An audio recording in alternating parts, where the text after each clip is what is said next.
Bonjour à toutes et à tous, je vous souhaite la bienvenue sur l'air de vol.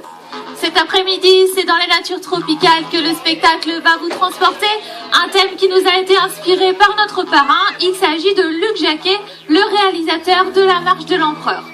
Son prochain film sortira en novembre et s'intitulera « Il était une forêt », car même si les tropiques sont souvent associés aux plages de cocotiers, ils représentent de nombreux écosystèmes et abritent une incroyable biodiversité.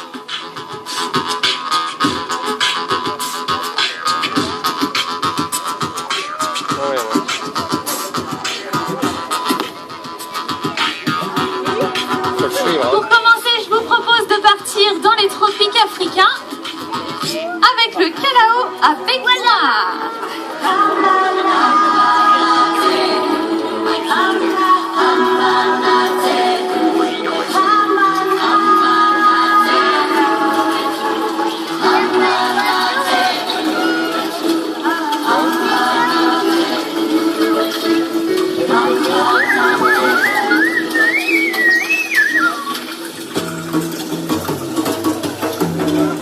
Il possède des ailes courtes et arrondies qui lui permettent de changer de direction très rapidement. Son mode de déplacement est assez particulier. Il alterne entre longues glissades et battements d'ailes.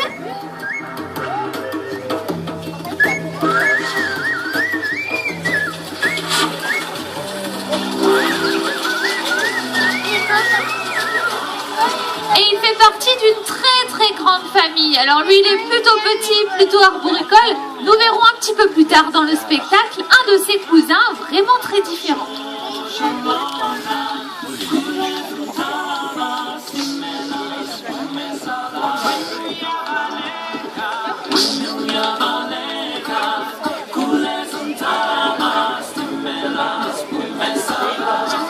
Ok, je vous propose maintenant de regarder en face de vous, car cette fois-ci, c'est de l'autre côté de l'étang que vont apparaître les prochains oiseaux. J'ai dit de l'autre côté de l'étang. Les voici les pélicans. Tu fais pas le poids face aux pélicans, toi. Ok, les personnes qui arrivent en cours de route, je vais vous demander de rejoindre les gradins le plus proche possible de l'entrée et de vous asseoir très vite.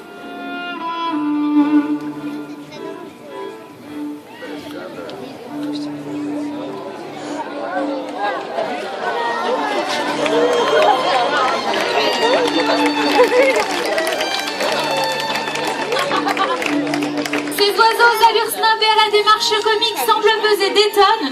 Ne vous y fiez pas. En fait, leurs os sont creux, leur poids est donc allégé et couplé à leur très grande envergure. Les pélicans, ce sont de véritables planeurs. Ah, oui, je l'ai pris en photo en même temps.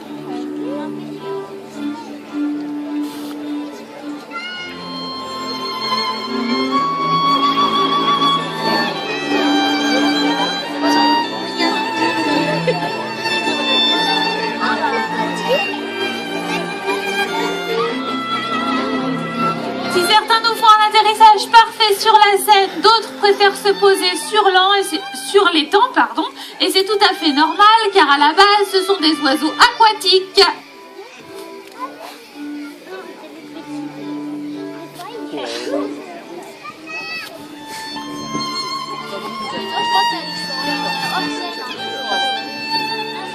Alors, regardez bien, car ici, nous avons deux espèces différentes.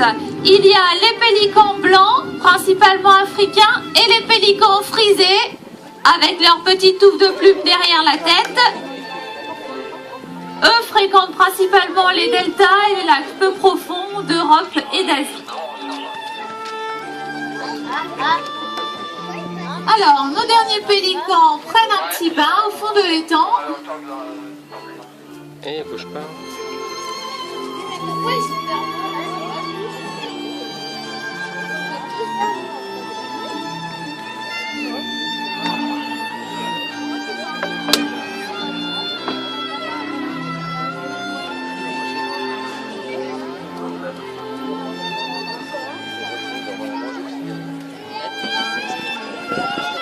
Bon, visiblement, nos pélicans très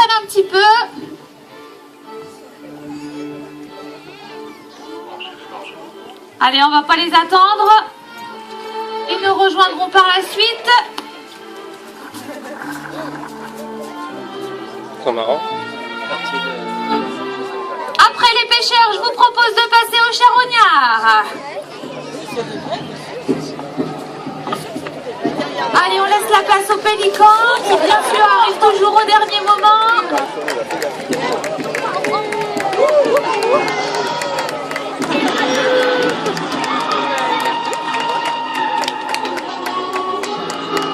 Donc ces oiseaux, ce sont des charognards, des vautours. Ils peuvent rester plusieurs jours sans manger, mais lorsqu'ils découvrent une carcasse, c'est le moment du repas.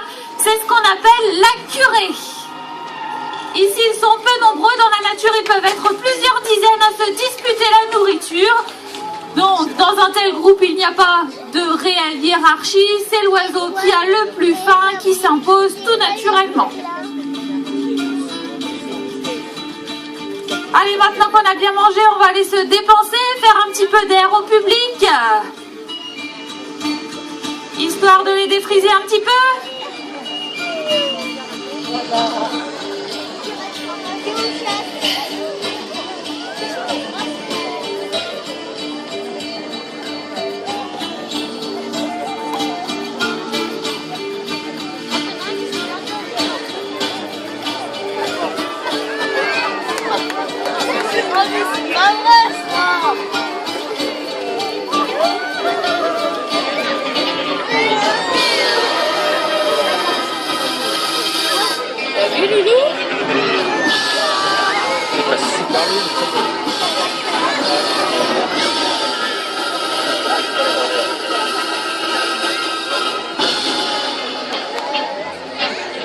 Les vautours qui sont très actifs au-dessus de vous, ce sont les vautours urubus qui ont participé à la curée.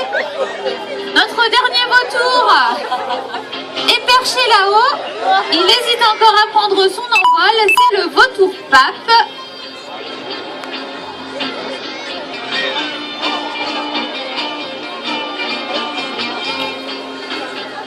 Je l'aurais pas là.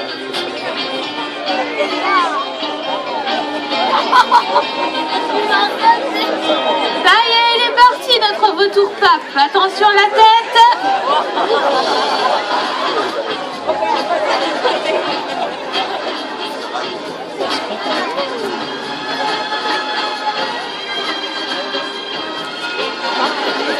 Waouh.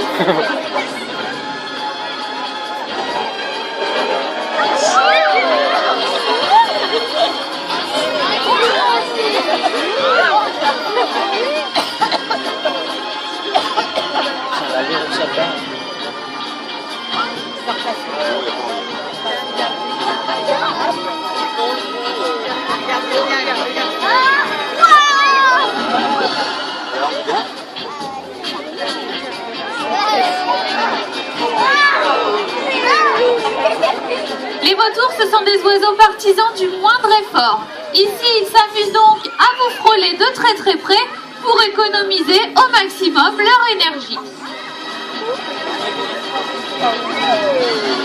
Dans la nature, ils vont tout simplement utiliser le vent et les courants ascendants d'air chaud, grâce auxquels ils vont pouvoir planer pendant des heures et sur des kilomètres de distance.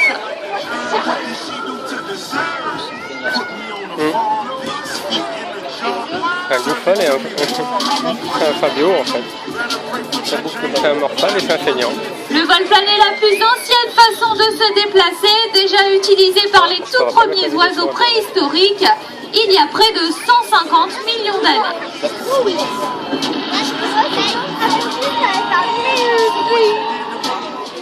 Et après les rapaces, je vous propose de retrouver un petit peu plus de calme.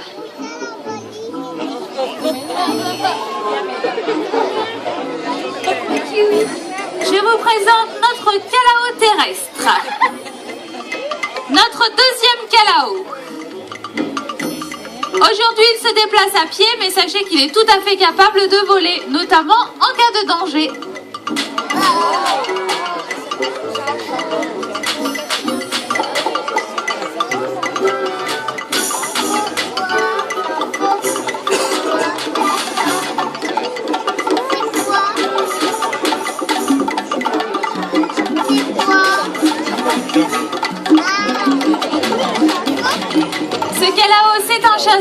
aujourd'hui sa proie, un reptile.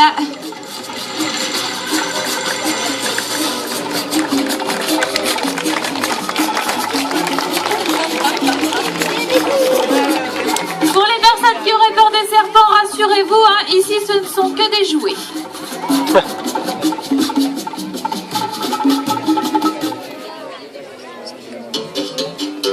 Après le Kalao, je vous propose d'accueillir le Kariama.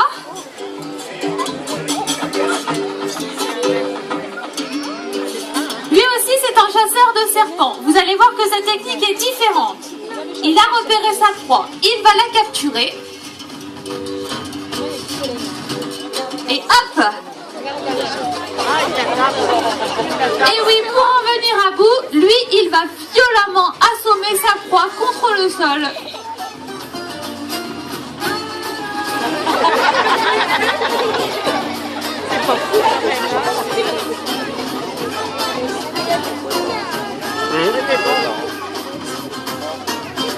Rien. J'ai la barrière juste devant.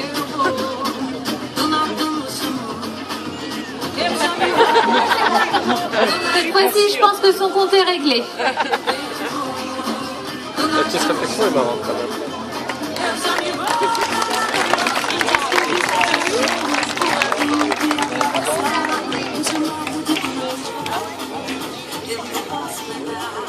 J'ai peur.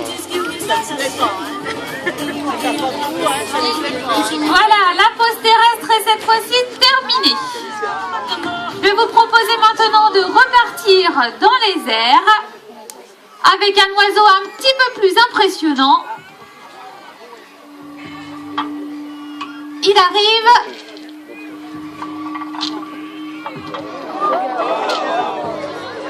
C'est le marabout.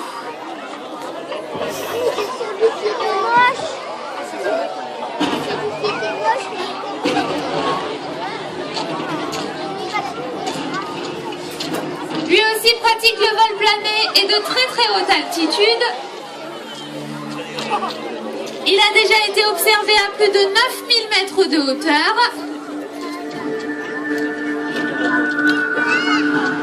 Regardez bien en vol les plumes tout au bout de ses ailes qui sont écartées comme des doigts, ce qui lui permet de laisser passer l'air lorsqu'il plane.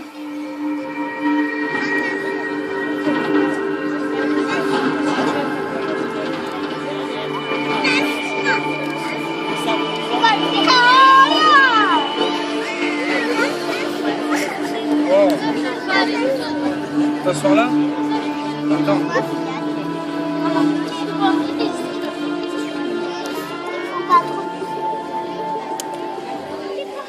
Ok, voilà pour le marabout. On va quand même poursuivre avec d'autres échassiers. En vol un petit peu plus libre cette fois-ci.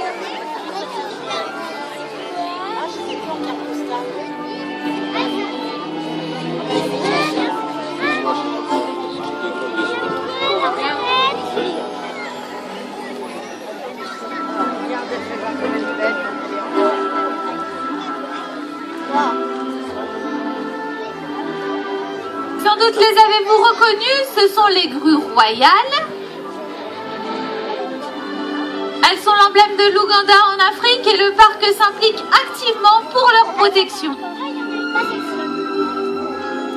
Elles se déplacent dans les zones tropicales marécageuses grâce à leurs très grandes pattes, ainsi elles ne se mouillent pas le plumage, car comme toutes les reines, elles sont un petit peu précieuses.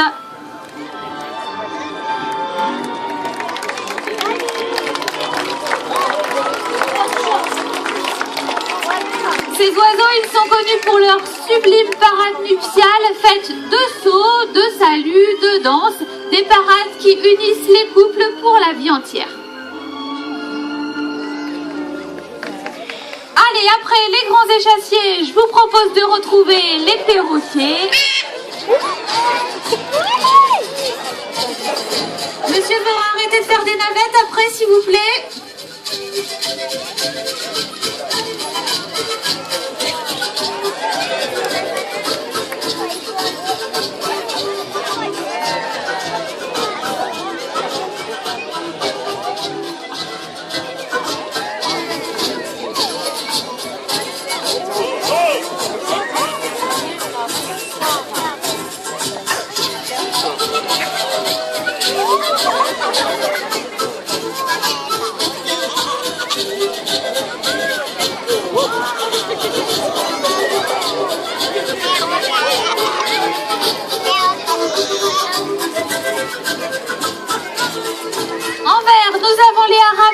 militaires. En bleu et en jaune, ce sont les haras Ararona. Et toujours notre petit héron garde-bœuf. Notre petite mascotte du jour.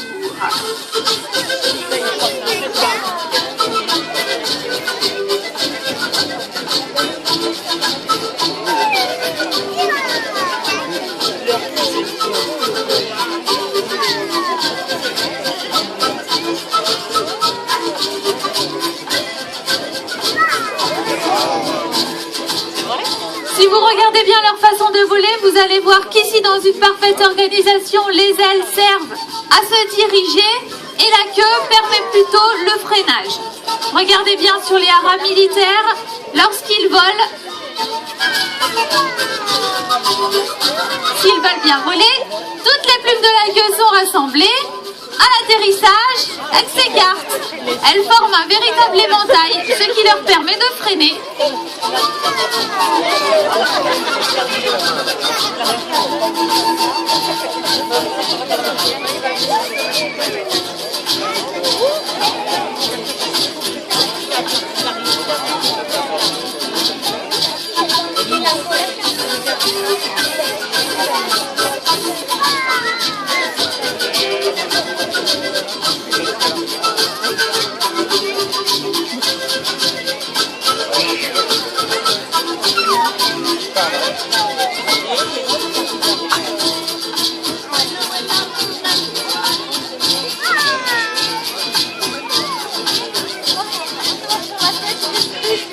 Il faut savoir que les forêts tropicales abritent plus de la moitié des espèces animales et végétales de notre planète.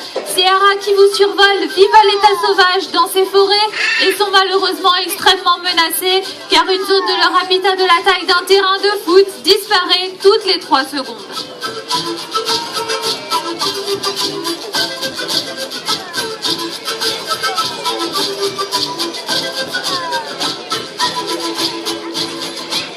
Des perroquets, en voilà d'autres.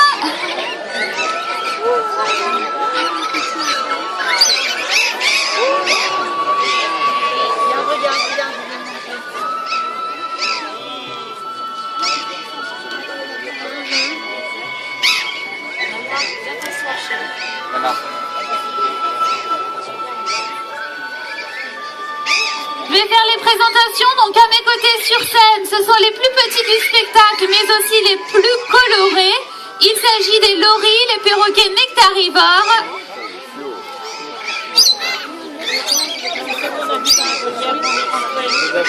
Celles qui tourbillonnent au-dessus de nous, ce sont les perruches de Patagonie au ventre jaune et les Amazones entièrement vertes.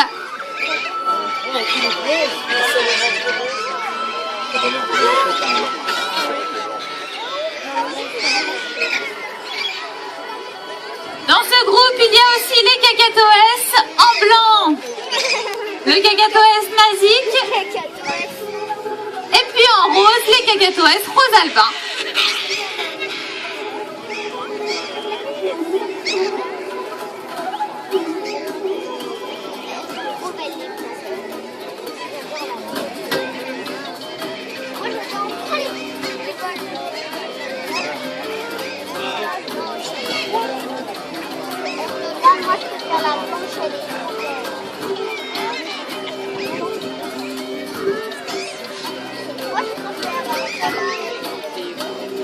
Contrairement aux espèces que nous avons vues précédemment, les perroquets pratiquent le vol battu, encore appelé vol ramé. Ils ne cessent de battre des ailes pour avancer. C'est un exercice fatigant et c'est pourquoi lorsqu'ils se trouvent au cœur de la forêt, ils ne volent plus du tout mais se déplacent de branche en branche en utilisant leur bec crochu comme une 3e patte.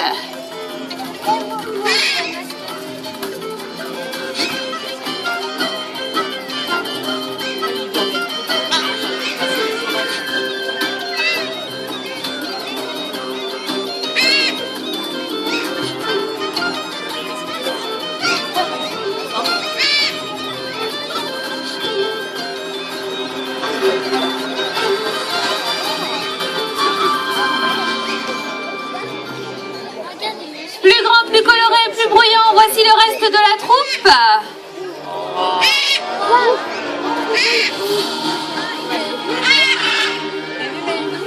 là, chérie.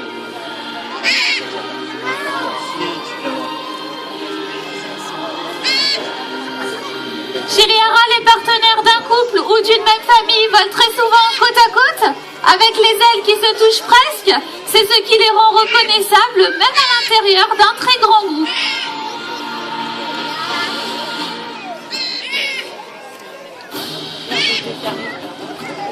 Comme ces deux-là, par exemple.